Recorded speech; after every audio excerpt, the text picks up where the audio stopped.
I'm Mark Reilly from the Limerick Post, and this is the quick sports roundup and recap of all the action gone by this past weekend, including the historic win this past Sunday at Croke Park for the Limerick hurling team. The story of the weekend came from Croke Park this past Sunday as John Kiley's men put in another stunning display when they defeated Munster rivals Cork 332 to 122.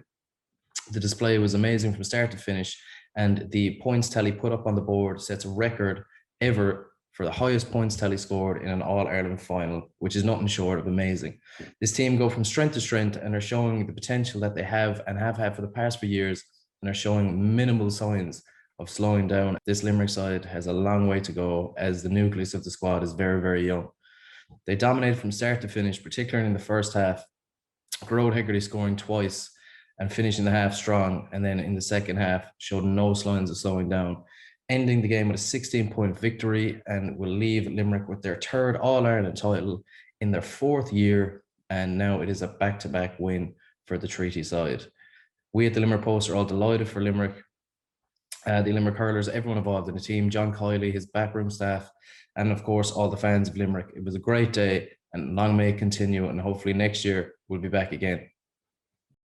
Ryan's Camogie side lost narrowly this past weekend in trying conditions in Westmeath as they were defeated 3-6 to 118 in what was a valiant display from Pat Ryan's side, and they can have every reason to be proud of their performance. However, as champions do, Armagh pulled away and showed their experience ultimately by the end of the game.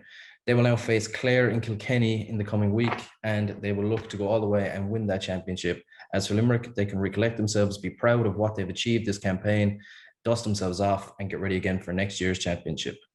Don Ryan's junior football side also tasted defeat this past weekend as they fell to a defeat at the hands of Westmeath.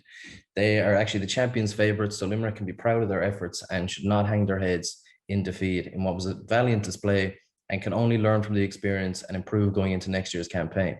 The game finished 0-4 to 0-12 in what was a tied affair, but ultimately, by the end of the game on Saturday, Westmeath will now advance to a final. That's two semi-final defeats for Limerick this past weekend. However, to get to the semi-final is enough to be said and much to be proud of. And we'll look, as the Camogie side did, to again regroup, have confidence built, learn from the experience, and look forward to next year's campaign, as they will believe they have the potential and the experience gained to improve and go all the way. Treaty United rescued a point this past weekend, as on Friday they got a 1-1 draw against Wexford.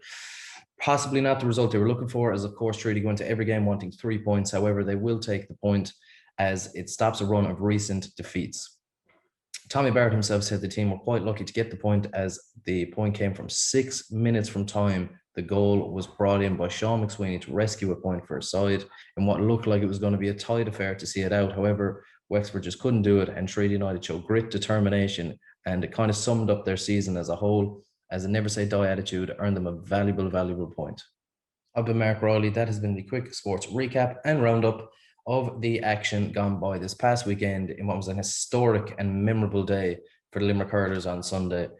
We will have the sports roundup every Monday going forward. It'll be caught on the Limerick Post website. We will also have it on Twitter, Facebook, and Instagram.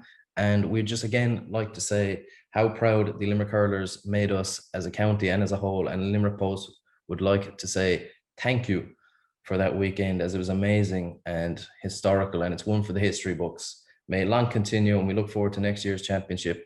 But until next Monday, folks, that has been the Quick Sports Recap. I've been Mark Reilly. Thanks for tuning in.